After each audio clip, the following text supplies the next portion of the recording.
ragazzi! 1, 2...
Four brilliant criminals at the climax of their most magnificent effort. This effort began 6 months ago in Porto, where we were all to board the ship for Africa. And they were my associates in a quest for uranium. An element not one of them knew the first thing about, except that they'd heard you could get dough for it. Big dough. Who? I mean, what do you suppose they are? Businessmen, does it matter? Well, if we're going to be on a small boat with them for weeks and weeks. I only said they might be fellow passengers. Harry, we must beware of those men. They're desperate characters. What makes you say that? Not one of them looked at my legs.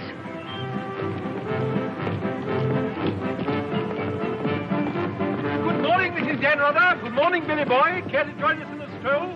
Turn up the liver, sweat out the toxins, help nature to help you? Wouldn't dream of it. Really, Billy, you mustn't be so offhand with Mr. Peterson. If I were to treat him with more than common politeness, he'd misunderstand and try to push me around. Mr. Peterson is a bully. Billy, Huh? did you see this? That man in London has been killed. What man? Paul Van Meer, high-ranking official in the Colonial Office, was stabbed to death early this morning by an unknown assailant outside a club in Soho. This is the third crime of violence to occur in that vicinity within the past month. What is it, Billy?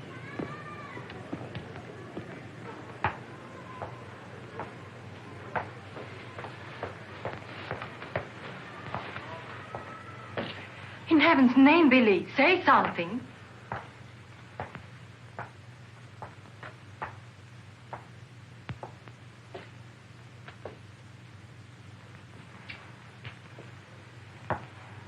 Understand, of course, that Peterson arranged this. It seems there's been a lot of violence around there lately. I don't pretend to be a fool. But look, Billy, this happened early Tuesday morning. We'd all left London well before that. What about Jack Ross? What about the galloping major? But I thought he only stayed behind to get that phone call from Mombasa. If it came through, he'll be here this morning. Well? Don't get so excited.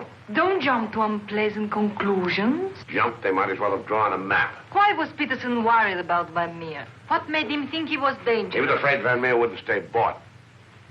Afraid he'd get the wind up after we'd gone. He had visions of him trotting upstairs to his superiors, announcing I have certain information that certain persons have paid certain sums of money. Don't talk so loud, Billy. To obtain illegal rights to certain mineral supplies.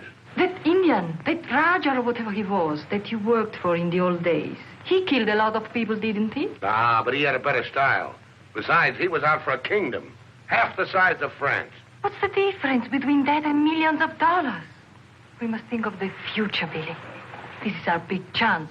It may be our last. Except for Mr. Peterson, we couldn't even pay last night's hotel bill.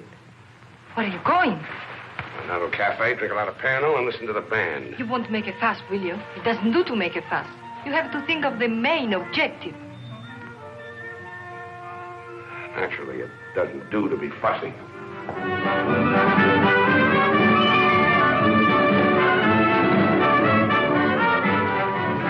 It's your move, Gwendolyn. Glasses.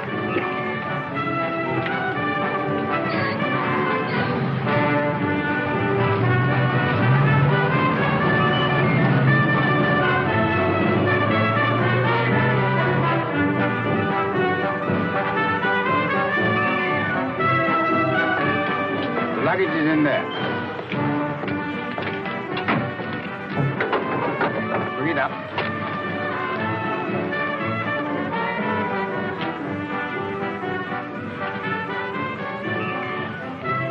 Harry, look, the desperados. Not quite now, Convict Billy. Hard liquor before noon. I'm celebrating. Celebrating what? The safe arrival of the Major. He came galloping in a minute ago looking tired but satisfied. I take it his mission was accomplished? Yes, well, it's getting on for lunchtime, gentlemen. I'll see you later, Billy. Your move, Gwendolyn. Gwendolyn, it's your move. Oh. Check. Last. Are you sailing on the Nyanga? Africa bound. So are we. Oh, my name is Chelm. This is my wife. How do you do? My name's Dan Rutherford. How do you do? Are your friends sailing too? The whole kit and caboodle. You're a very mysterious group, I must say. Really, Gwendolyn? How so mysterious? Well, for one thing, you all appear to be of different nationalities. It's your move, Gwendolyn. Check. I have a theory about you and your friends. Correction. My associates. As a matter of fact, I think you're doctors. Evil ones, I mean. You're going to the heart of the jungle where human life is cheap to perform ghastly experiments which require the sacrifice of thousands on the altar of science. You must excuse my wife. She has a very lively imagination. Check me. I don't know how you expect me to play a decent game when you keep talking all the time. Harry's been all out of sorts today. Usually he's a wonderful loser. Good morning, Mr. Danrada. I bring you the captain's compliments, along with the sad news that the sailing of the SS Nyanga has been postponed. Now, look here. This boat is definitely, most definitely scheduled to sail at 2400 hours. Scheduled, Mr. Chelm, but not, I fear, destined to do so. The fella gone, or is the captain drunk? Oh, of course the captain is drunk. But the real trouble is with the oil pump. Well, it's not good enough. Simply not good enough. Quite right, sir. But you're putting it too mildly. The present oil pump is no good at all. Well, how much delay does this mean? To locate, bargain for, purchase, and install a new one will require, I should say, more than a day, less than a fortnight. Utter, hopeless inefficiency. Probably it isn't the oil pump at all. Just making it an excuse to hang about and pick up extra cargo. Guns or opium? I wouldn't be surprised if she turns out to be a smuggler. What a miserable place to be stuck in. Squalid, fifth-rate port. Ever been in Forteventura before? No, I don't know this part of the world at all. Oh, I thought not. Otherwise, you wouldn't be so upset about staying. Magnificent country. Ruins to visit by moonlight, fine stretch of beach. Back there in the hills, one of the few spots left in the world where you can get decent food and drink. It's called the Blue Pavilion. I insist you give me the pleasure of having dinner with us tonight. Oh, that's awfully kind of you, but... Us? You and your associates? My wife and me. The committee? Oh, Mr. Chelm, I want you to meet a friend of mine. This is the galloping major. The committee wants you to toddle round. Okay. Right away. I'll be along. Better toddle. I said I'd be along. They don't like to be kept waiting. I'll lay on a car. We'll meet in front of the hotel at 6. Arrivederci. Dan rather. An American, I suppose. Anyway, I quite like him. Time. 24 hours in the day, 1,440 minutes for somebody else to get busy on the same idea as ours. We ought to have got the plane and flown out, as I said from the start. You remember I said it, O'Hara? My name is not O'Hara. It is O'Hara. You hear? Mr. O'Hara. Yes, Mr. O'Hara. But you remember I said it? I said we ought to take a plane. Time. What is time? Swiss manufactured, French hoarded, Italian squandered, Americans say it is money, Hindus say it does not exist. You know what I say? I say time is a crook. If we took a plane, we'd be there inside 15 hours. Instead of who knows where. I don't want any more talk about flying. The sky is for the birds. My feet are on the ground. Both of them. Come in, Billy boy. What's all the fuss about? No fuss, Billy. We're merely wondering what course to pursue in view of this unfortunate delay. Join the peasants in their revels. Go to church. Write your memoirs. Very funny. I like an associate of mine to have a sense of humor. Good laugh does more for the stomach muscles than 5 minutes setting up exercises. And now that we've had our moment of fun, and all the better for it, let's get back to the question. Doesn't this delay call for a cable to your friend in British East? Mustn't send cables. Can't you get it through your heads that the population down there has trained noses? They can smell a uranium deal like a cat smells fish. But aren't you afraid, Billy, that when our little party doesn't show up on the date you said, aren't you a teeny bit afraid that your friend might use this as an excuse to begin negotiations elsewhere? If my friend were looking for an excuse, you'd find a better one in the morning papers. What do you mean? I'm talking about the untimely demise of Paul Van Meer. I'm appalled, Billy. What an unwholesome opinion you must have of your colleagues to imagine that we... Look here, Peterson, you don't have to convince me of anything. You don't care what I think as long as I don't do anything about it. And I won't, unless you ever decide to sick that knife-happy little junkie on me. Watch yourself, laddie. Now, Jack, behave yourself. Sit down. For shame, Billy. I think you owe an apology to everybody in this room. And if you're half the gentleman I know you are, I'm sure you'll make it. As I was saying, Peterson, you've nothing to worry about. My friend won't pull out unless I tell him to. For purely venal reasons, that's the last thing I have in mind. Jack, give Billy a light.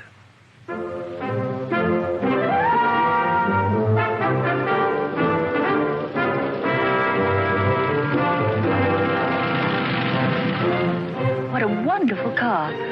It looks as if it had won the Grand Prix d'Elegance many years ago. Oh, it did. It was built for Oraposo. You know, the bullfighter. He had it made this way so he could stand up and take bows. He only got one ride in it, bequeathed it to me on his deathbed. Well, here's to Oraposo. I hope you like champagne. You mean it's yours? Well, I gave it to my former chauffeur, the fat bandit in the front seat. Harry, look at that wonderful villa. Well, that was Bertie Crampton's. Oh, you mean Lord Crampton, in Gloucestershire. His family acres marched hand in hand with ours. Gloucestershire, the cathedral towns, trout fishing, garden parties. What a beautiful life. You know England well? Emotionally, I am English. I serve tea every afternoon with crumpets, and I've always kept up my subscription to Country Life and to Tetler. Trouble with England, it's all pomp and no circumstance. You're very wise to get out of it. Escape while you can. Well, I'd hardly describe myself as escaping. Simply so happened that a relative of mine, first cousin actually, who died recently, happened to be the owner of a coffee plantation. Africa's the place now. You talk about the diamond boys, the gold boys. They just skimmed a little off the top. Potential mineral wealth of Africa's hardly been scratched.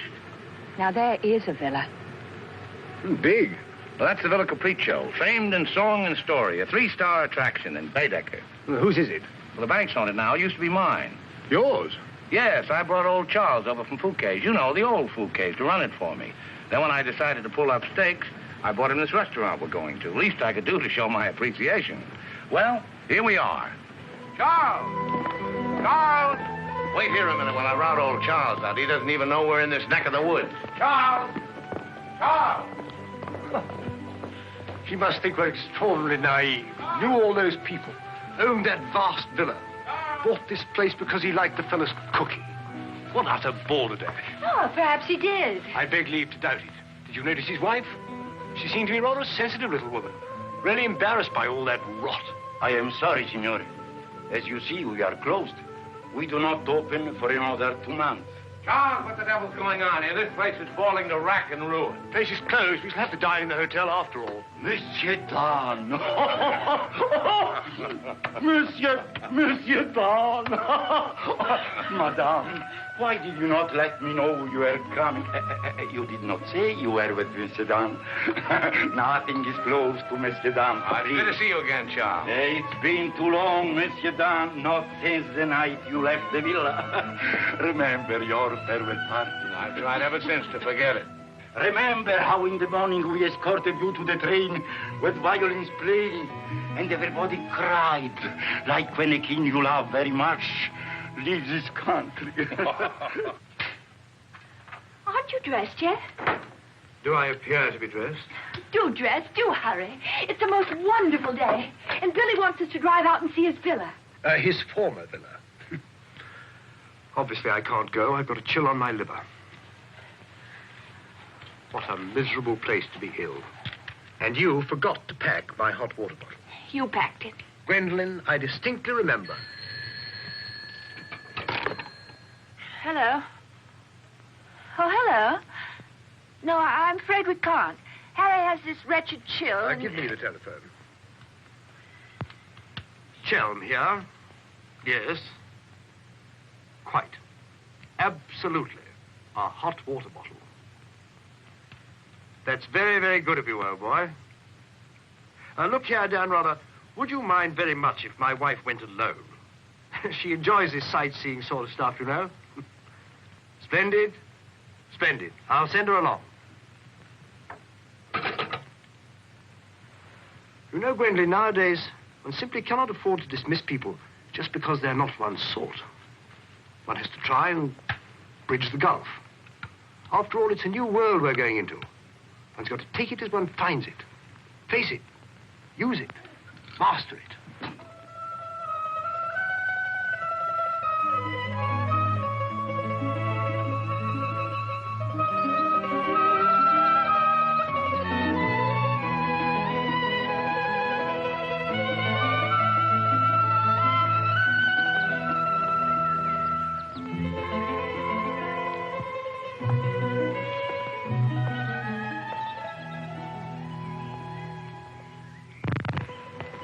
You know, I've seen Americans on the street and in the cinema, of course, but I've never talked to one before.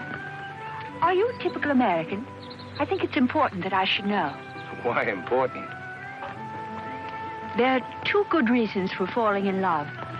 One is that the object of your affections is unlike anyone else. A rare spirit, such as Lord Byron. The other is that he's like everybody else, only superior. Harry, for instance, is the very best of a type. Well, as you must know, I'm a typical rare spirit. How long did you live here? Oh, the longest I've ever lived anywhere is 2 years. Well, when you were a child. Didn't you ever have a mother and a father? And a house and a street and a town? No, I was an orphan until I was 20, and then a rich and beautiful lady adopted me. You know, I've changed my mind about your being an evil doctor. You're off to keep a rendezvous someplace in Africa sacred to the tribesmen. You're going to found a new empire and make yourself master of the riches of the world. But you need a beautiful blonde queen to impress the natives as the incarnation of the Queen of Sheba. That's why you're making a pass at me. Am I? Of course. I don't generally go sightseeing with strange men. You don't believe that, do you? Well, I believe anything you say. Do you? Well, you shouldn't, you know. You really shouldn't. Mr. Chelm? Yes? It's I, Mrs. Dalrada, Maria. Oh, come in. Tea for two and two for tea? Now, that's most awfully kind. You shouldn't have troubled, really. Billy told me you had a chill. Bit of one on the liver. 2 tarsal. Milk, of course. Of course. I feel I should like somehow to do him a good turn of some kind. You do? Well, naturally. Oh, I see. Naturally. I think it would be nice if you were able to do something for him. Help him along. Give him the benefit of your advice. Delighted, of course. For instance. Oh, something with business. He was very pleased with that tip you gave him on the way home last night about the gold shares. I've forgotten what I told him. What was it? I don't remember either. I was listening to your voice. I wasn't listening to what you said. You see, if you were helping him, it would be so much easier for us to be together a lot out there in Africa. Was he any headed for business? Why, he's simply brilliant. I wouldn't have thought it. But of course he is. You don't suppose I'd marry a ninny, do you? If you imagine that Harry's simply going to Africa to plant coffee, you're very much mistaken. In point of fact, coffee is the least of Harry's interests. In point of fact, the land he is acquiring is extremely rich in certain minerals. Minerals which are indispensable to the production of atomic energy. Harry's land simply teems with uranium. Wouldn't surprise me to see him become a uranium king. So you see, my husband isn't such a ninny as you may have imagined. It might very well be worth your while to go in with him. The potential mineral wealth of Africa has hardly been scratched. Well, I was telling you last night. Well, of course. It's a well-known fact.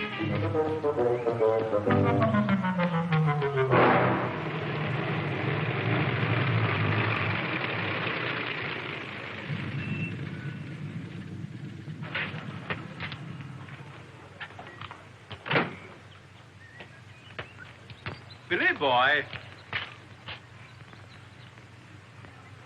Had a happy day? Very. I'm so glad. What an attractive woman Mrs. Chelm is. Is that what you called me over to tell me? Who are the Chelms? They're English going out to British East. They have a coffee plantation. Any money in coffee? No, but there's a type of Englishman goes off to coffee plantations without caring whether there's any money in it or not. Relatives leave them coffee plantations and they go out to them.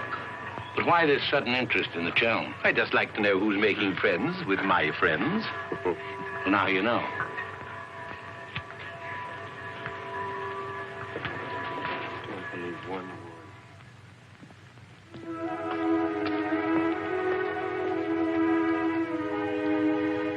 You know, if I ever leave you, it'll be for someone of the type of Harry Chelm.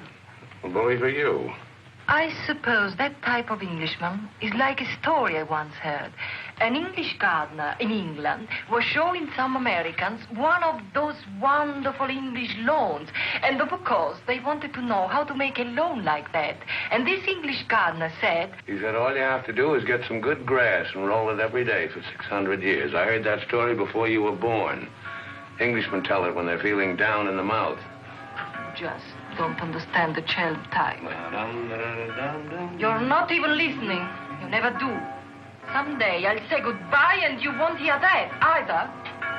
One day I shall really meet my type and run off with him. And you'll be simply amazed. That's possible. George Moore said, I learned it by heart years ago. He said that each great passion is the fruit of many fruitless years. Judge Moore was a very distinguished English writer, you know. Except that he was Irish. Cheer up, sugar. If I make $1 million on this deal, I'll buy you an old English lawn, one we can roll up and take with us.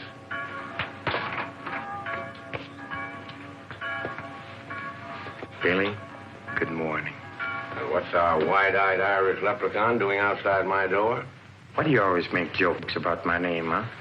In Chile, the name of O'Hara is a tip-top name. Many Germans in Chile have become to be called O'Hara. Good morning, Mr. O'Hara. Madame, my respects.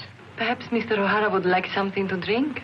Yes, maybe perhaps a little whiskey, huh? Very weak, please. What's this visit in honor of? Oh, just wanted to have a little talk with you. Okay, but make it fast. Fast? I give you my word, Billy. I give you my word. I feel to you like an older brother. Oh, it's not so much the difference of age. It's probably, yes, the reason is because I come from a culture which is so much older than yours in my country. A child 6 years old is older in his heart than you'll be at 60. It smokes, it drinks, it philosophizes. At this rate, I'll be 60 before you get to the point. At the point. The point is that Peterson, Ravello, myself, we are the principals in this case. We are in with the money. We cannot switch around and turn, but an agent, it's easy to imagine that he could conceivably doesn't feel himself quite as irrevocably committed as Peterson or We're fellow passengers, I believe. Not quite yet, would you say? Too sadly true. By any chance, you don't happen to have seen your Mr. Danrather about? I don't think Billy's up yet. Not 11. He's rather a late riser. But he said it. Well, anyway. I shouldn't put too much stock on what Billy says, particularly when he's had a few drinks. It's not that he means to break his word, he just forgets that he's given it. Charm and dependability so seldom go in one package. There are exceptions, of course. Your husband, I imagine, from his manner and behavior, is one. Oh, yes, very. Well, quite, I mean. I'm so looking forward to meeting your husband and having a chat about Africa. By all means. I understand he's in coffee? You make it sound like a total immersion. Part of Africa we're going to is due for some pretty important changes. In my opinion, things will be booming out there before you can say Jack Robinson. I do hope there won't be too many changes. It's completely unspoiled, I hear, with some of the loveliest scenery in the world. I can't imagine anything more lovely in the way of scenery than to have a few acres of gold and diamonds cropping up on a piece of land I bought for a song. Heaven forbid. Next thing there'd be big, ugly holes everywhere and great, horrid machines instead of lovely scenery. Anyway, I don't think my husband worries much about money and business, that sort of thing. Really? I mean, to appreciate my husband's point of view, one has to understand his background. Those lawns, hundreds of years in the making. Those immemorial elms. Those walls hung with family portraits. Generations of them. Those great echoing galleries where so much of English history is being made. Taxes must be terrific on a place like that. What would people like the Chelms care about taxes with their kind of money? I mean, when a family's been a power in the city of London for so long, one of the great financial families. Power in the city? You mean? Oh, yes, of course, one of those Chelms. I'm surprised you know about them at all. Very few people do. They prefer to work behind the scenes. I find it rather hard to believe that a man in your husband's position would go to Africa just for the coffee planting. You're very quick, aren't you? In point of fact, he isn't. In point of fact, he has a very special reason. So I suspected. It has to do with sin. Sin? Since the war, my husband has been almost exclusively concerned with spiritual values. He feels that if he can get away there, in the heart of Africa, he will come face to face with essentials. He wants to work out the problem of sin. Sin? Why, yes, of course.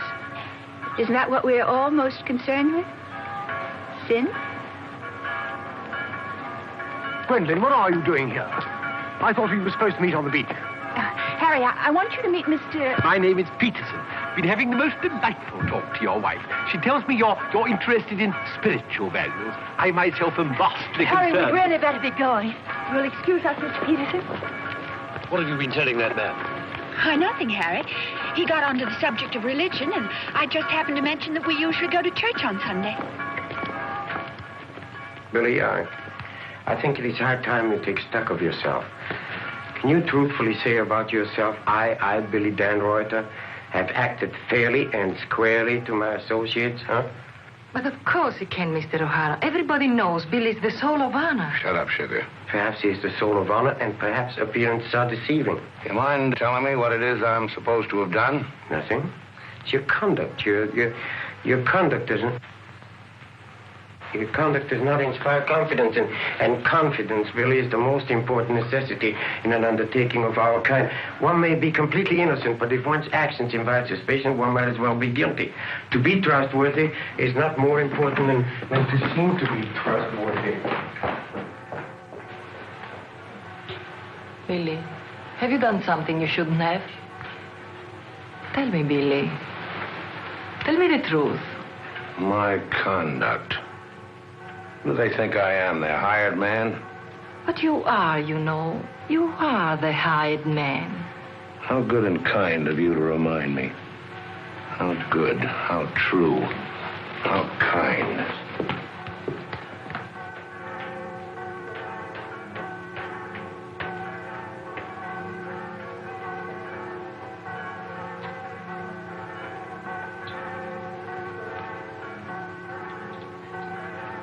I say, Dan, rather good to see you. How about a drink? Well, Oh, come on, my dear fellow. Let me buy you a drink.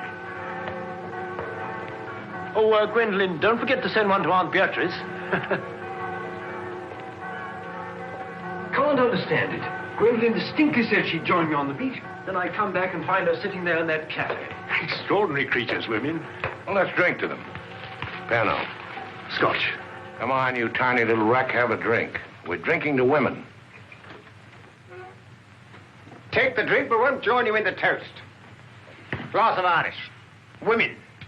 Hitler had the right idea. Keep them in their place. Kleine Kinderkirchen, babies in the kitchen. Say what you want to about Hitler, he had his points. Come. Look This here. generation's had its chance. Hitler, Mussolini, those were the men. Now is the age of the barbarians. The world's going up in smoke. I say, let it come, get it over with. Well, if you don't mind, I'd like another year or so of worry. Worry? Just 1 minute, laddies. I've just 2 or 3 words to say to you, laddies, and that's don't worry. Don't ever worry. I'm in a position to know secret information. The Rosicrucians, the Great White Brotherhood, the high secret orders. But you've no faith. You must have faith. Faith and power, secret power. Men who guard the trust from the deepest inside of the whatchamacallit. Mystic rulers, all one club, chained together by one purpose, one idea. Mankind's champions. Follow me, Billy? Oh, why, of course. This generation's had its chance. Hitler, Mussolini. I can't stand here and permit you... Are you interrupting me? Relax, Jack. Have another drink. I simply want to state that things don't happen to be what certain people imagine. An officer may find himself strapped for money, and he may undertake certain things which in other circumstances, no. Absolutely no. Absolutely. Absolutely no. In the old days, I should have simply told people of your ilk to buy their own drinks. Poor old Jack. I'll teach you. I'll teach you to insult an ex-officer of the Indian Army. Well, are you yellow? The bar. You're Major Ross? Right. Ross here. Right. Right again. Come along, the committee. Saved by the bell. I've never heard such rot in my life. Sin. Oh, sin. All I could do was to keep a straight face. No, I'm certain of it now. These are 2 very clever and dangerous antagonists. Sit here and help me close. But how could they possibly know what we're up to? Great interests like the Chelms have ways and means. Yes, and I'm convinced they're out to get us even before we get started. We must get ahead of them. Time has entered the picture in a new way. Never forget the time factor, gentlemen. It always enters the picture in the end. I'm sending a cable to London. I want full information on those Chelm interests. British Africa, too. Check up on his interest there. Every time the plane lands, I'll try and reach you by telephone. Keep me informed of the latest development. Dan Reuter, that lying, swinish, rum-swilling double-crosser. What pleasure it would give. No, you can't at the moment. We need him. Right now, we need that swinish, lying double... Did I hear my name? Rub-a-dub-dub. 3 men in a tub. Tub? Oh. Been a change of plan, Billy boy. You and I are leaving for Africa. How's that? You and I are flying to Africa by the next plane. Oh, what's happened, Peters? Must be something important to get you on a plane. Perfectly simple, Billy boy. The trouble with the oil pump and the general uncertainty about when the Nyanga will sail forces me to sacrifice my personal comfort. I prefer to fly rather than run the risk of arriving too late. Well, there's also such a thing as arriving too early. What do you mean by that? Well, the land doesn't come up for auction for a couple of weeks. My friend can't make his move until then. If we sit around British East all that time, somebody's going to start wondering who we are and ask questions. Is that your real opinion, Billy, or are you just looking forward to a long sea voyage with the attractive Mrs. Chelm as your companion? Or perhaps you have even other reasons? Such as? That's for you to know and for us to find out. You'd better get your packing done.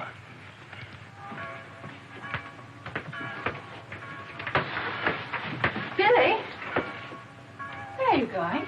Off to Africa, flying. Just like that? Weren't you even going to kiss me goodbye?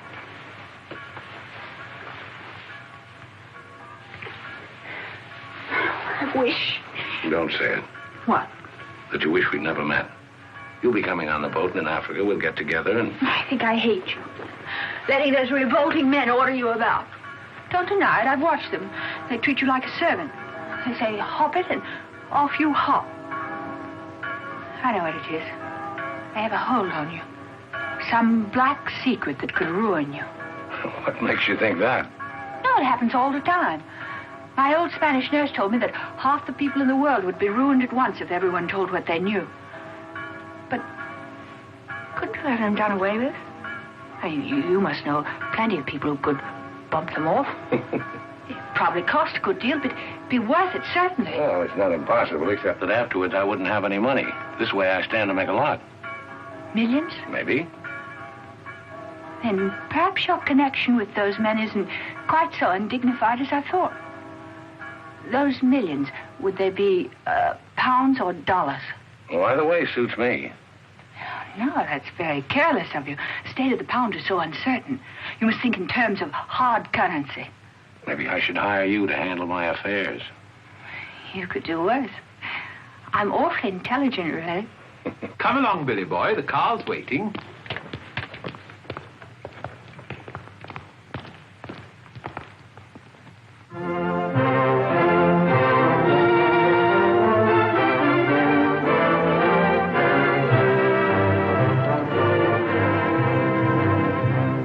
Can't get faster than this, we'll miss the plane. Press on! Press on!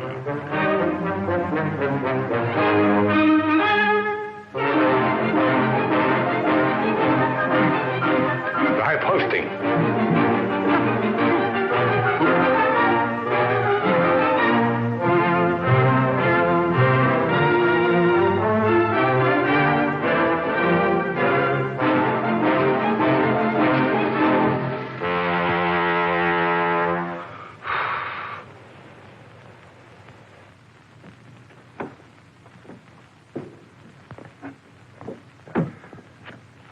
Bisogna spingere.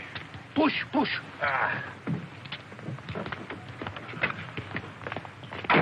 Come on. 1, 2,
beautiful car. You did that on purpose. What? You planned it that way. I know what you're up to. I know everything. I know about the uranium on the Chelm's land, the Chelm interest in the City of London. The what? You heard me, the Chelm interest. I take it your information comes from a reliable source. It does, from Mrs. Chelm herself, in fact. Ah, magnificent. Simply magnificent. You must pay me back for the loss of my beautiful car. If you weren't a benighted jackass, if you could see as far as you could spit, you'd know there's no such thing as a Chelm interest. You'll have to do better than that, Mr. Danrother. Very much better than that. Don't believe me. Check with London. If you find out he's anything more than a down-at-heel Gloucestershire squire, you can have my services for nothing. You mean Mrs. Chelm is an unqualified liar? Well, let's say she uses her imagination rather than her memory. You will make restitution with no Mr. Dan, either the money or a new car. Why, you fat bandit, I gave you the car in the first place. How I came by it is beside the point. The fact you gave it to me doesn't make it any the less mine. Shut up. That's right. Threaten me. It is not enough that you destroy my beautiful car. Now you... my beautiful car!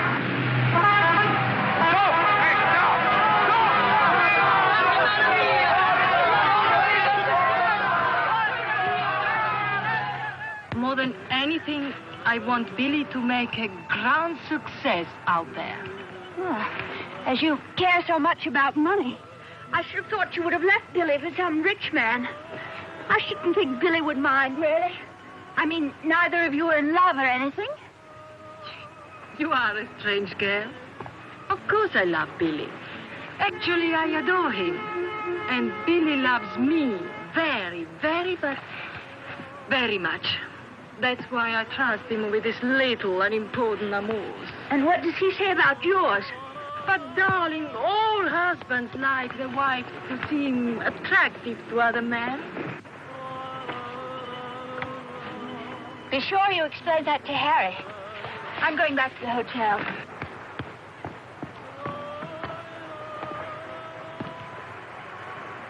This is Dan Rubber, Maria. I'm afraid, I have some shocking news for you. The boat is not going at all? There's been a terrible accident. Your husband's car drove over a cliff. The people on the bus saw it fall into the sea. It seems almost certain that... What is it? What are you trying to say? He's saying that Billy is dead. It's become necessary to redistribute the stock in our company.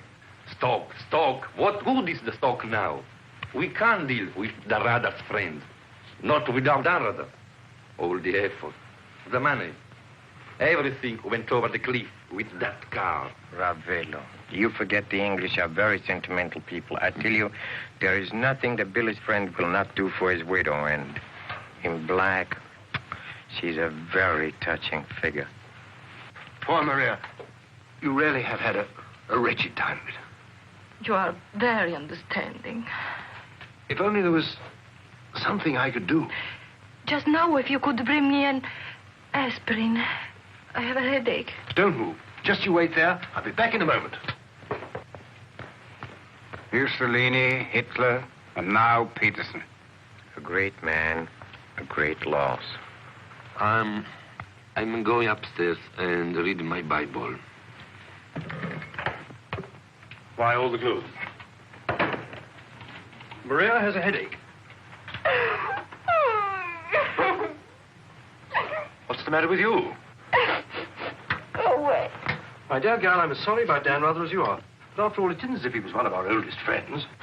I was in love with him. He was a very pleasant acquaintance. What did you say? I was in love with him. Really, darling, have you no control over your romantic fantasies? I loved it. Can't you hear me? I love you. Oh, rot. You're just dramatizing again. By George, you were right, after all. I did pet it. Oh, what shall I do? I feel so I were drowning. He's dead. He's dead, and I'm left in a fool like you. I tell you what to do. Have a bit of shut-eye. You wake up in an hour feeling your old self again, and there'll be no more silly stories about falling for a middle-aged roustabout. So? Oh, please go away. I'll just take these to Maria.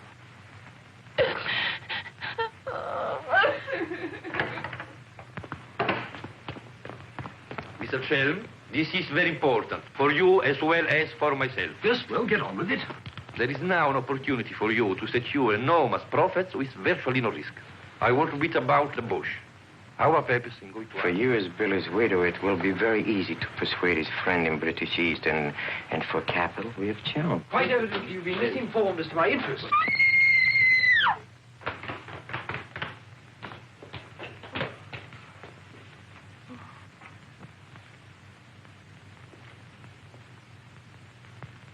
What's the matter with all of you? Somebody dead? Car, it went over a cliff. We thought you'd both been killed. Dan, rather, I'm delighted to see you're alive, but your wife is in a fainting condition. You mean you're not dead at all? Obviously, I'm not dead. I knew you weren't dead. I knew it. I counted 13 backwards 13 times. My old Spanish nurse said if you did that, a miracle would happen. And you see, it has. Ladies and gentlemen, I bring you the glad tidings. The captain is sober, and the SS Nyanga will sail at midnight.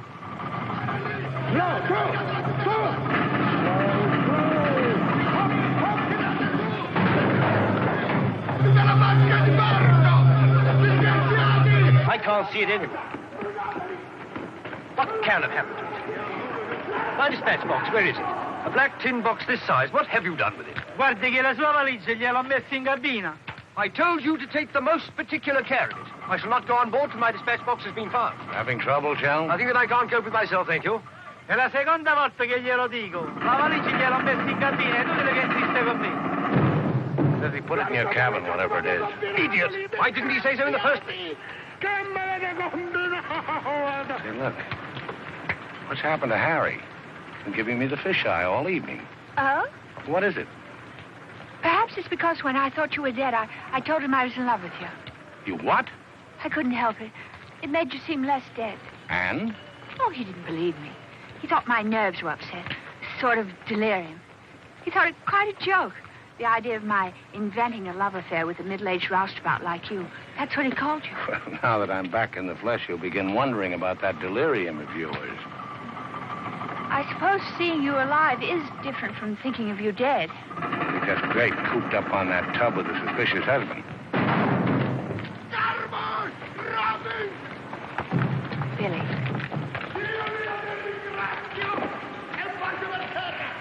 Let's not go. What do you mean?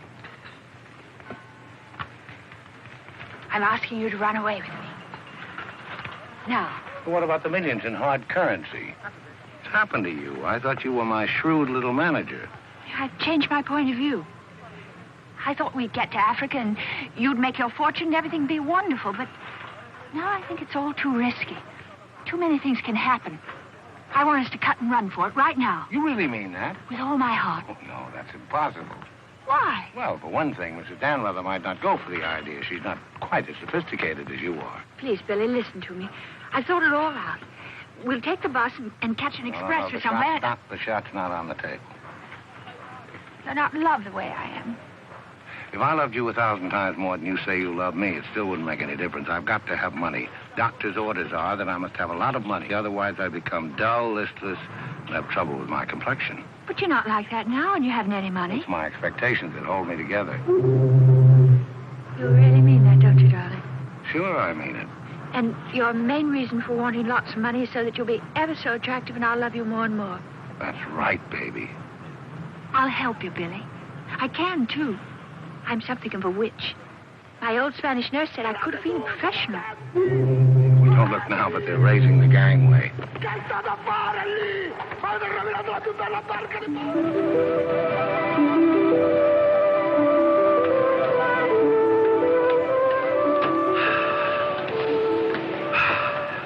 The air, ozone. What a pity we can't bottle it, gentlemen. What a fortune we'd make. Neptune's mixture. Now breathe deeply.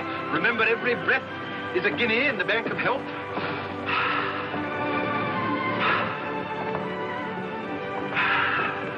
Good morning, Chell. Why, that's good. Very good indeed. I didn't know you were an artist, Mrs. Danrather. I'd hardly call myself that. I only dabble. The nose is not enough long. The ears are too small.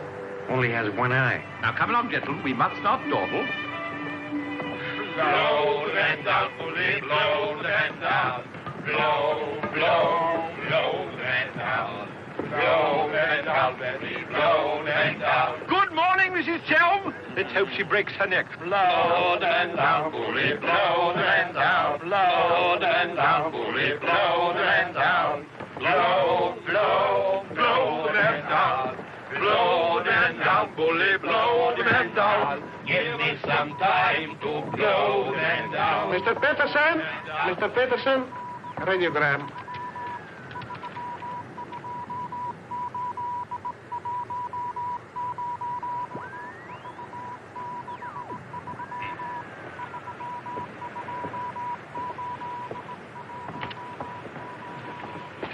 No Chelm Estate, Gloucestershire. Stop. No Linda Gentry Chelms. What do you make of that? He's not a Gloucestershire squire. Like Billy said. Just as I was beginning to take Billy at his face value. But if he's not what Billy said, then what is he?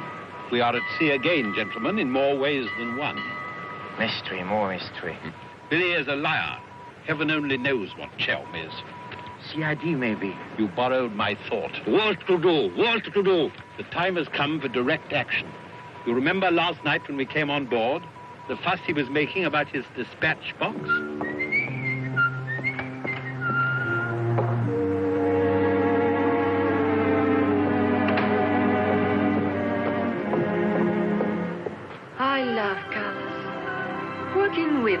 is an endless puzzle. Your face, for instance. 10 minutes ago, it was all brown and pink.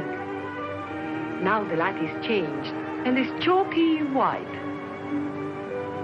What? Tinged with green. Green? It must be getting rough. Just a little. Don't break the pose. I don't feel very well. I think I'll go below and take a pill.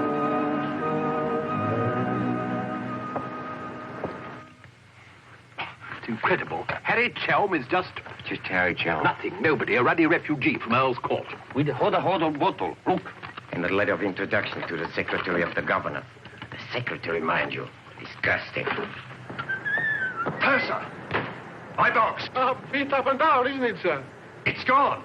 Oh, yes, indeed. Major Ross took it. I saw him sneak it out of your cabin. I like to keep my eye on what goes on aboard the ship. Where did he take it? I believe it's the Peterson's cabin.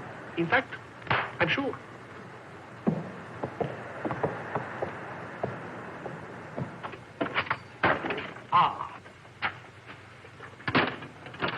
And now may I ask what explanation you have to offer?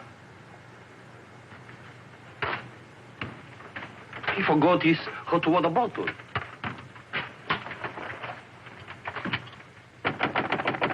Billy? Come in. Billy, have you heard what's happened? I've seen the paper in days. It's not funny. They've stolen Harry's dispatch box. Who stole his dispatch box? That dreadful little major. He took it to Peterson. They went through it. It's all your fault. I suppose you know that. My fault? Well, the poppycock you've been peddling, all that junk about the Chelm interest in London, uranium on your land.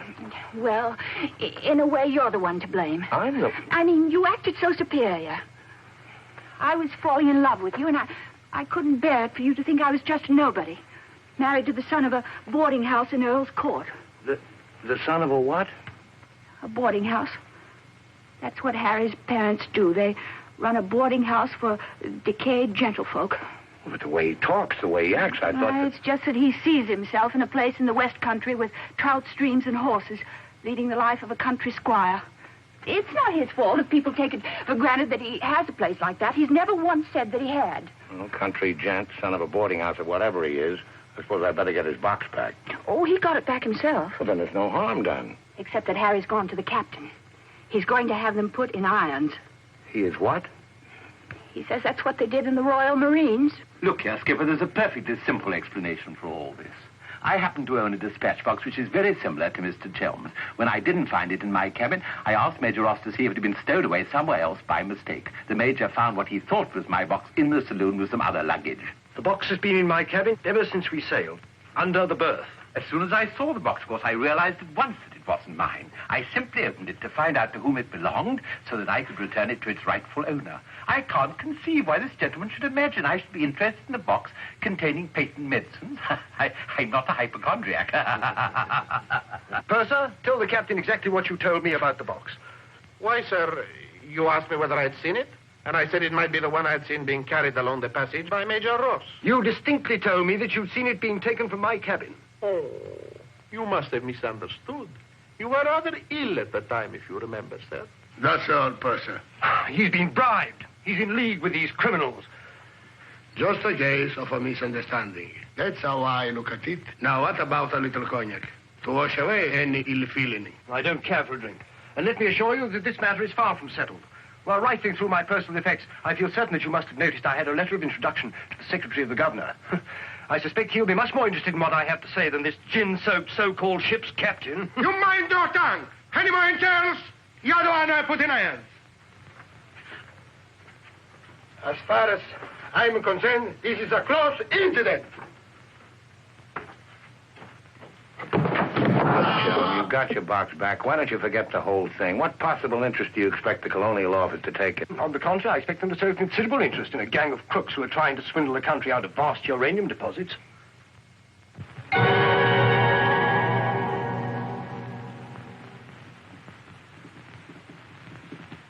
Just one moment, sir. What leads you to believe? This gentleman obviously hasn't seen fit to inform you that during your supposed demise, he attempted to lure me into your nefarious venture. Unfortunately for you, he acquainted me with all the pertinent facts. Facts which I intend to communicate to the proper authority at the very earliest opportunity. I thought you were dead. That's what they told me. Everyone told me you were dead. And if you were dead, we head to a fresh capital. Didn't we? You, Ravello, my own partner, sneak up behind my back and try to cheat me. The milk's spilt. It's no good crying over it. Get after him, Billy. Calm him down. Talk to him. See if you can't get him to change his attitude. I'll try, but I don't think it'll do any good. I don't know why we have to worry about Chelm's attitude. Talk's no good. Conversation never convinced anybody. I say put an end to words. Shut up, Jack. Time factor has entered the picture again. This time, fortunately, it's working on our side. 2 weeks before we reach port. That should be plenty of time to convince our friend, Chel. I beg you, please end all this trouble.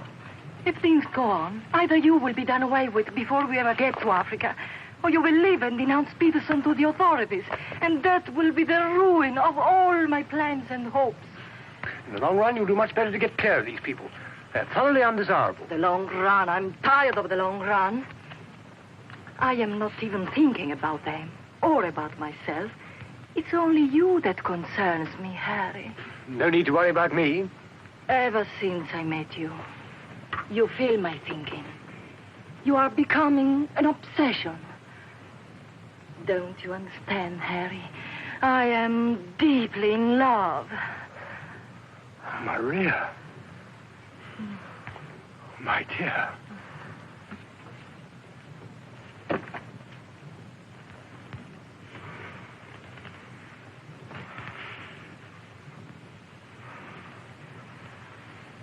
Only you could make a woman feel like this. All I want is to be in your arms, now and always. You forget I'm going to be done away with. Oh, no. It will be easy to arrange. What you must do is this. You will write me a letter. A love letter. You will tell me that you cannot denounce Peterson, because then I will suffer too. Because you love me so much, you cannot bear to hurt me. Such a letter they will believe if I show it to them. My dear girl, you must see that this is quite out of the question. I don't propose to make compromises. Not compromises, Harry, darling. But you can see if you cause trouble, the whole of our plans, my plans, you would not want to make the innocent suffer. It would be much better if you don't interfere, Maria. I must handle this as I see fit. Then you intend to go ahead with this business, tell stories and ruin everything? It'll be much better if you cut loose from these people. No happiness can come from such an association. Harry, I'm asking you not to do this. Please, write a letter. Then there will be no trouble for you, no trouble for us, no risk when we get to Africa. I'm sorry, my dear. We English are a very pig-headed lot. You think you can get away with this? But Maria, my dear good Maria, listen. First you made love to me. Now you tell me you will ruin me. You'll forgive me, but it was you who made... Oh, shut your trap. Go on, do what you like. You think you're such a brave man. I'll tell you what you are. You are a heel. Huh. What the blazes now? What's happening? What's going on here? The oil pump's on the blink. The electricity's failed. Utter folly. A ship lying in darkness this way, we might well be rammed at any minute. I'll tend to this myself. Which way is the engine room? The passengers are not... I'm sure your chief engineer will welcome the advice of an ex-officer of the Royal Marines.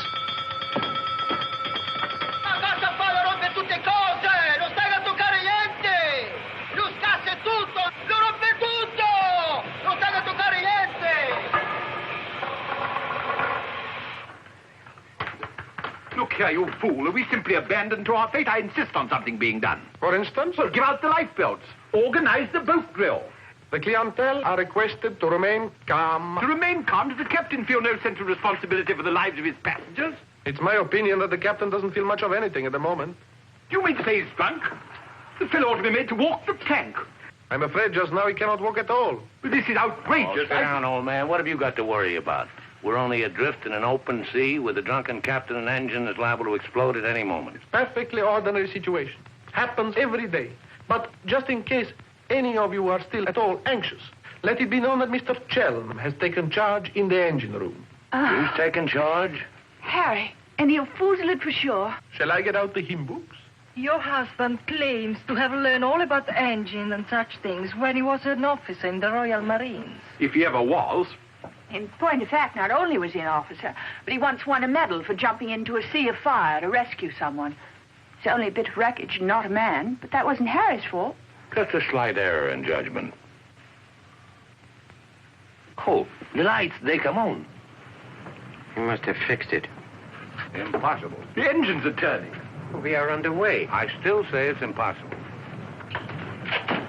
Ladies and gentlemen, may I have your attention for a moment?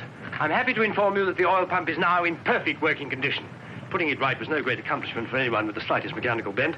Anyhow, we may now proceed without further delay and in absolute safety. Oh, Harry, you did. You fooled it. But when you wrecked my ship, where is your terror? Forward, please. Captain wants to see you. There you are.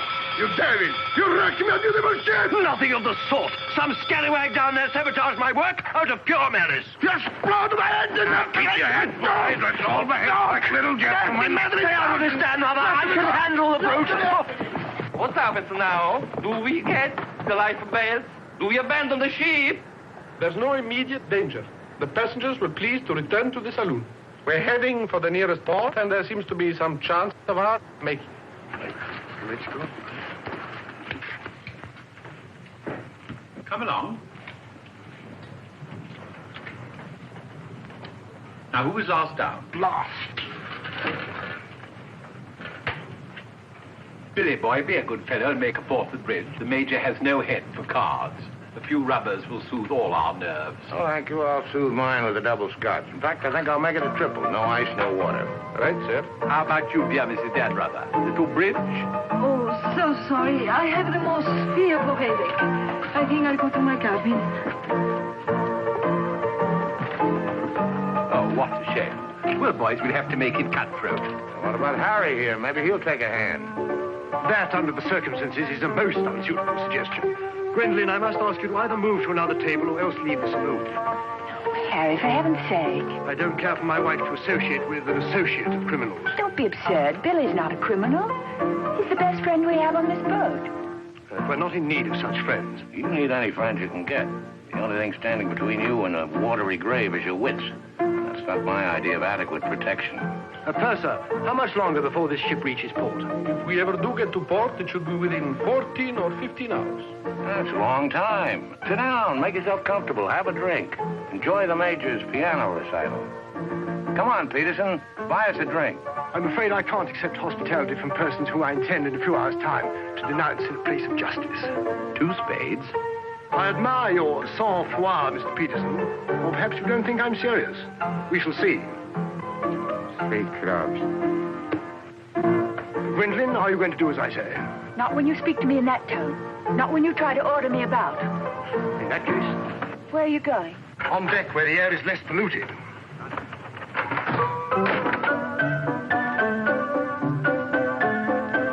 Sir, 4 tonics. I think you'd better go after Harry. Why should I?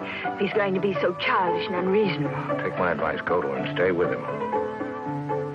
I suppose you think we should keep up appearances. The loyal wife at her husband's side. No, Billy. I'm experiencing something that is rare and beautiful. And I shall not deny it, either by word or by deed. I love you. Let the whole world know it. I love you, I love you. Yeah, well, keeping up appearances isn't exactly what I meant. Then why do you want to send me tagging after Harry? He's being such a deadly bore tonight. Deadly, but not dead, not yet. What do you mean? They killed one man just because they thought he might try to get in their way. Now, Handsome Harry here is certain to blow the whole thing wide open. They killed a man? Really? Who? Just a man. Well, for all Harry's being too tiresome and my loving you to distraction, I still wouldn't want to see him done in. He has some perfectly darling traits, really. I mean, like always remembering one's birthdays. No, we simply mustn't let anybody murder Harry. Well, keep him in your cabin. Never let him out of your sight. Keep him under lock and key. Oh, Billy, that awful music. It's so loud. It comes right into our cabin. Peterson, tell the Major to soft pedal it. And while he's about it, he might change the tune. Oh, don't you like it? It's one of my favorites. I'm afraid he doesn't know any others. Do you, Jack?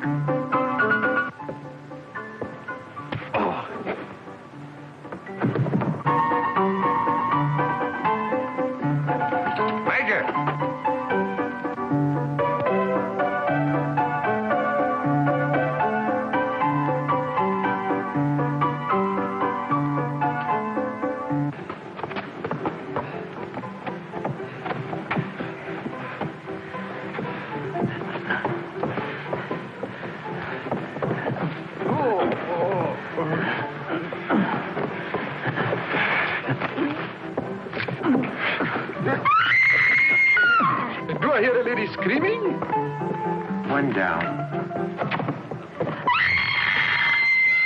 Captain! Captain!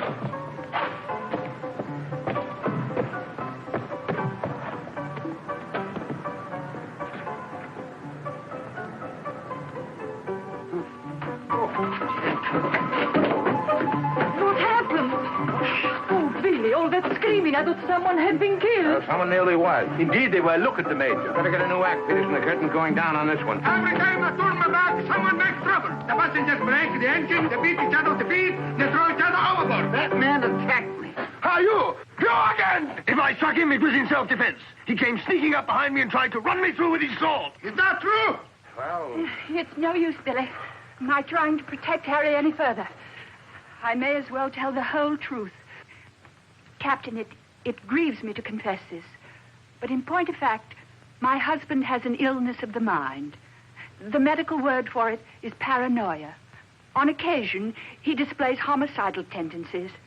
The psychiatrists say it's because he believes people are plotting against him. And so he strikes back and tries to kill them. Gwendolyn, for heaven's sake, woman, what's the meaning of this treachery? Believe it or not, Harry, I'm doing it for your own good. He knows. He saved my life. He'll tell the truth. I wouldn't contradict the lady. You wrecked my ship! You tried to kill the passengers! But I'm not a safe person on this ship. That's why you're against me. Let me go. I'll kill the lot of you. I warn you, Captain. When I kill you... Poor Harry. It's awfully sad. We've tried everything to cure him. Take your hooligans off. How dare you lay hands on me? You hooligans! I'll have you put in irons. You'll be the ones in irons. Good, good. We'll have no trouble from you. Scum! Mongrels! I'll bring you to book. Every one of you. Every man jack of you. After all, it was the only solution. Harry's safely locked in his cabin, where those beastly men can't do him any harm. On the other hand, he can't say or do anything now to interfere with your making that fortune in Africa. I mean, the authorities would hardly listen to the ravings of a lunatic, would they? Well, they won't even let him off the boat. Well, in that case, he'll just have to stay shut up for a few weeks. It's a bit hard on the old boy, don't you think? Yes, but after you've amassed all those African millions, we'll make it up to him. We'll buy him a country place in Gloucestershire with some rough shooting and a trout stream like he's always wanted. Maria will marry him, perhaps. She seems to have a very real feeling for English country life. And everybody lives happily ever after. Especially us, Billy. There's to abandon ship. What's going on? I believe, sir, that we're sinking. What? Station, everybody. Look at like this. We're sinking. Harry! Harry, open the door! You must! The ship's sinking! Get back.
Him out there. He's a strong swimmer, isn't he? I don't say we will, but it's possible. Anything's possible.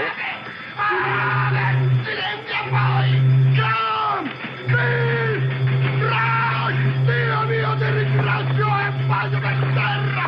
Speriamo che incontri un branco di pesce cani!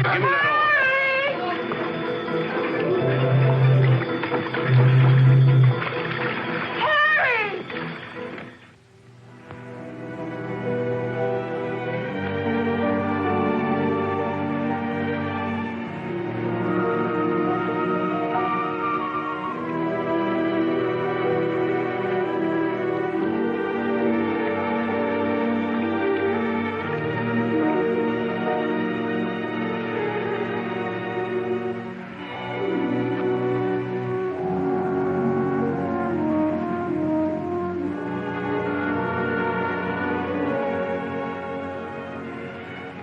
Where do you suppose we are?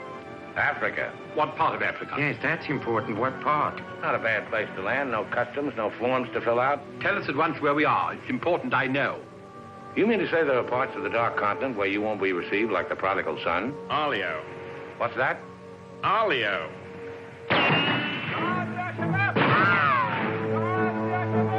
Better get down, everybody. Oddio mamma mia, Arabs! Oddio mamma mia! Get rid of your passports, boys.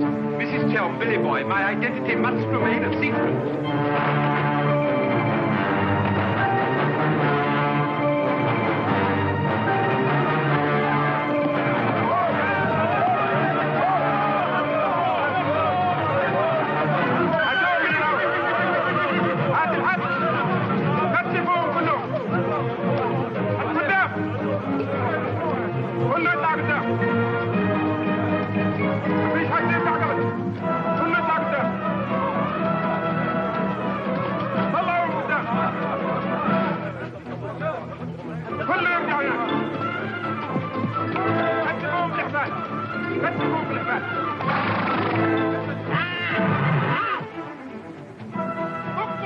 Olio, what's that? It was a company that sold arms to the Arab legions.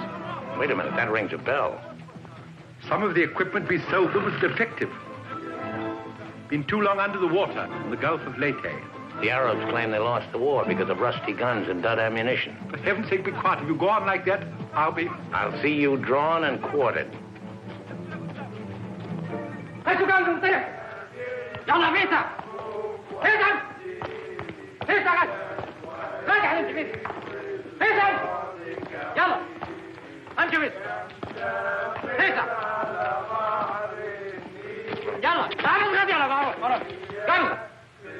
Are you going to allow them to bully you in this way? Why, it's simply... Shocking. Harry wouldn't have let them do it. He had a sense of dignity. I have a sense of survival. Billy, what is going to happen? Do you think they will torture us? Just let them try it. I'm a British subject. I wouldn't say it too loud.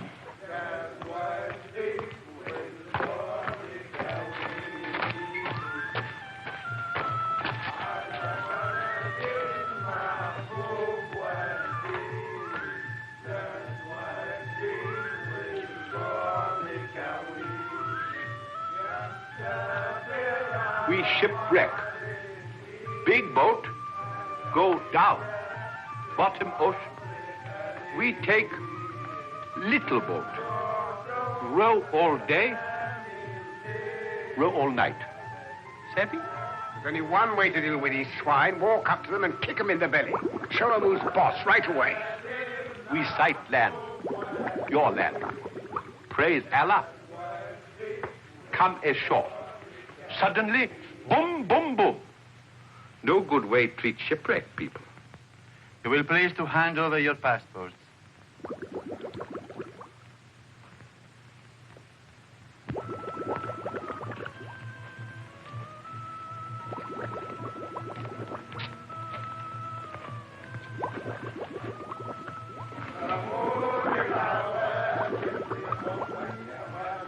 There seem to be 4 missing. Will those who have not handed over their passports hold up their hands?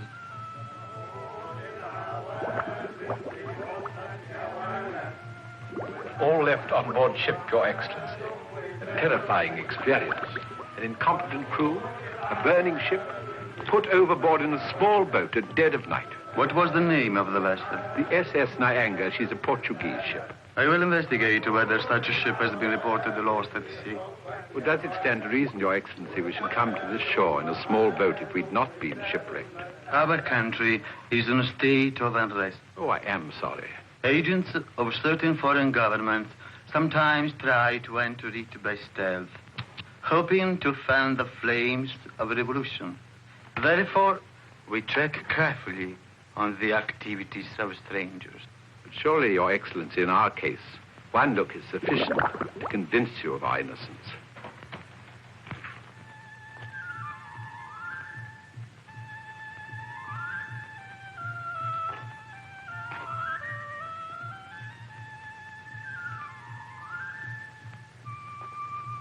No. One look is not enough.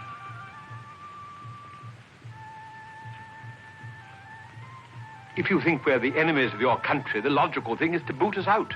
Send us packing by the first available boat or train. We shan't object. We've got important business elsewhere. Where is elsewhere? Central Africa. And what sort of a business? Vacuum cleaners, sewing machines. Ah, yes. Businessmen. All going to Central Africa to sell vacuum cleaners. Hat to hat, I suppose. And you, sir, I take it, are the head salesman, the ringleader of this group. Oh, no group. We met for the first time on board ship. Complete strangers to one another. Liar! The others all look at you each time I ask a question. I am a keen observer. You four are together. Oh, no, my fat-gutted friend. I'm not the illiterate, simple-minded native you're fool enough to take me for. I am a great man, a serious man. I spit on you, too. I spit on you and all your life. Off to the wrong star, Peterson. There's only one way to deal with these swine! Swine! You'd better be careful. My husband, my late husband, who was drowned in the Nyanga disaster, happened to be one of the most important figures in the British government, Sir Harry Chelm. In point of fact, we had letters from the Prime Minister and the Queen telling everybody to be particularly courteous to us and our friends. So you see, if any harm befalls us at your hands, it will become a major international incident. Would you instruct that one that in my country a female's lips may move, but her words are not heard? Harry. If only you were here.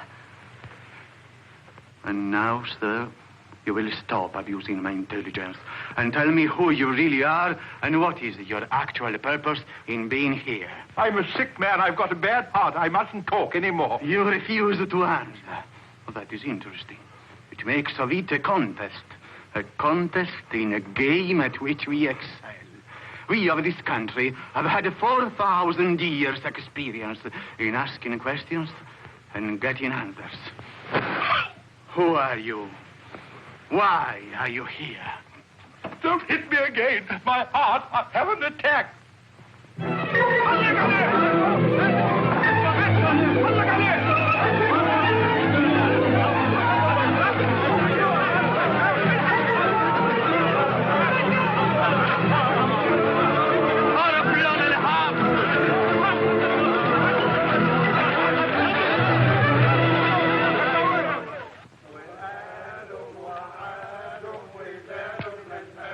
Billy's led a thoroughly decadent life. Must say, I thought he had more backbone than that. Backbone. Either you have it or you haven't. You see the beating I took at the hands of that great ugly brute without even flinching. Billy was crazed with fear before they even laid a finger on him. Tell me more about Rita Hayworth. You really know her very well? Do I know Rita? Do I know her? I'll give you a letter of introduction. She'll fall an immediate victim to your charms. You really think so? Oh, but certainly a man like you, suave, intelligent, darkly handsome. You have everything, Ahmed, except money. And if you listen to me, a boat will be placed at our disposal, a very slow boat, so that Fat Gut's check will have plenty of time to clear. And you will trust me for your share? Does one man of the world ask another to trust his own brother? Oh, no, Ahmed. You give me a check for half. Your demands are very great under the circumstances. Why shouldn't they be? Fat Gut's my best friend. I will not betray him cheaply. You are certain that you are the friend of the peerless Rita? Come, Ahmed. Line back to business. Very well. 50-50. Oh, by the way, Fat Gut's nature is noble like ours. You might try to bargain. I do not bargain with a puffball like that. It's beneath my dignity. It'll be dawn soon. The correct hour for a firing squad. But if we have him shot, what about the money? Well, I was just thinking that if he had a volley at the psychological moment, he might not be so inclined to haggle. I believe you must have Arab blood. Westerners are not usually so subtle. يلا يا علي نمسك الراجل الثخين. يلا بينا يا سيدي. يلا. Look, Halamite. Look, Halamite. Where are you taking me? I won't go. I demand to see a doctor. Would you say that in Paris, among smart people, the Rolls-Royce or the Cadillac is considered more chic? Well, that's no problem at all. A man in your position should have both.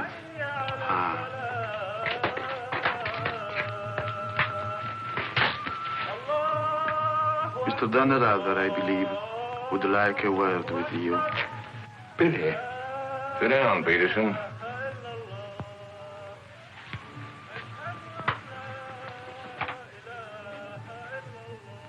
I've been talking to Ahmed here, and he's made the phone.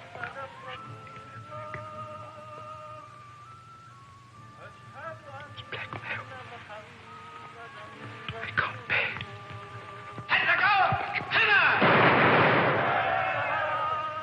What was that? Paris, but it's execution day. Will he take a check?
Excuse me. Are you Mr. William Tanrather? That's right. I'd like to ask you a few questions, if I may. Oh, I'm sorry, not now.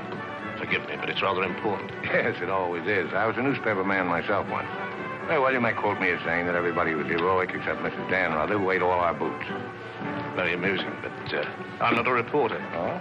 Jack, go to the phone, make reservations. The first plane to Nairobi, 6 seats. Yes, and if they don't have any, talk to the right man and tell him if he kicks other people off the plane, we'll make it worth his while. I always said we ought to take a plane. You remember I said that, Mr. Horror. I said we ought to take a plane. Mustn't dawdle, Billy boy. Great deal to do and not much time. Those were the other members of your party? Yes, I'd like to talk to them, too.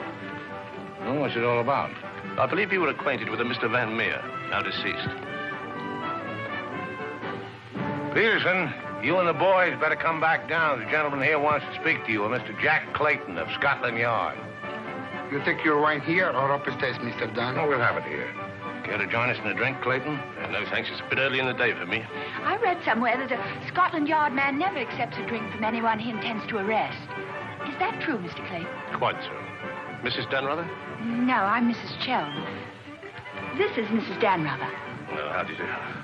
Well, I wouldn't dream of alarming you lovely ladies, so perhaps I'll have a glass of lovely after all. Peterson, how do you do, sir? How do you do? Ravello. And, Mr. O'Horror. O'Hara, Julius O'Hara, delighted. No, I'm the one to be delighted. It had begun to look as though I'd never catch up with you people. That would have been a bit embarrassing. You see, this is the first time I've ever been abroad on an investigation. I've spent quite a lot of money. And my chief can be very sarcastic about the money one spends, particularly if you fail to deliver the goods. Mr. Clayton is presently interested in the Van Meer murder case. The Van Meer murder case? Oh, yes, yes. That fellow in the Colonial Office. Yes, I read about that in the paper. It was a shocking affair. According to Mr. Van Meer's appointment book, Mr. Peterson, you had lunch with him at the Savoy a few days before his death. That's quite correct. Mr. Van Meer was expert on African matters. We wanted his advice about affairs in British East. Do you recall the subject under discussion? Vaguely. Crop yield. The native labor situation. Inches of rain. Vaccination, shorts. How long do you know Mr. Van Meer? Oh, a couple of months. We met half a dozen times. Did he ever make mention of any enemies, business or otherwise? Did he say anything about romantic attachments? I mean, did he name any women? No. I should have been very surprised if he had done. Mr. Van Meer struck me as being every inch a gentleman. Oh, of course. Well, that's all. Unless somebody has anything further to add. I have. I think you ought to know that the business of one of these businessmen is murder. I beg your pardon. Major Ross, I mean. I can't guarantee Major Ross murdered this Van Meer person. I assure you, however, he attempted to murder my husband with a long, thin dagger, which he always carried about in what looked like an innocent swagger stick. Go on, Mrs. Joe. You see, Major Ross is employed by Mr. Peterson there to do his dirty work. One might say he's a professional killer. My husband found out certain things about Mr. Peterson. Things in point of fact that are a matter of empire, involving, as they do, a plot to exploit our kingdom's uranium resources. And that's why Mr. Peterson decided to have him done away with. Don't run away, Mr. Peterson. That's always tantamount to a confession of guilt. Tantamount is what I call it. More champagne, Clayton? No, thank you.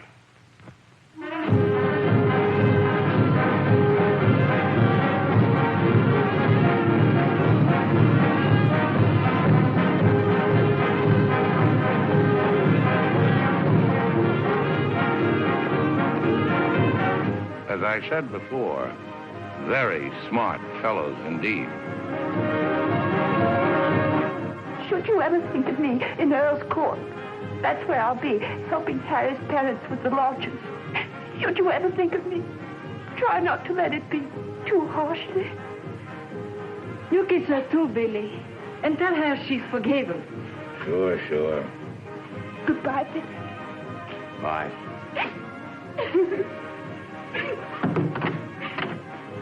For Mrs. Chell, just came on the ship, Squire. Oh, by the way, Mr. Danrada, do you know that your associates are all in the Hoosgow? Oh, not that I'm a bit surprised. I put them down as thoroughly bad characters, right off the bat. But then there are so many bad characters nowadays. Take mine, for instance. Harry! He's alive!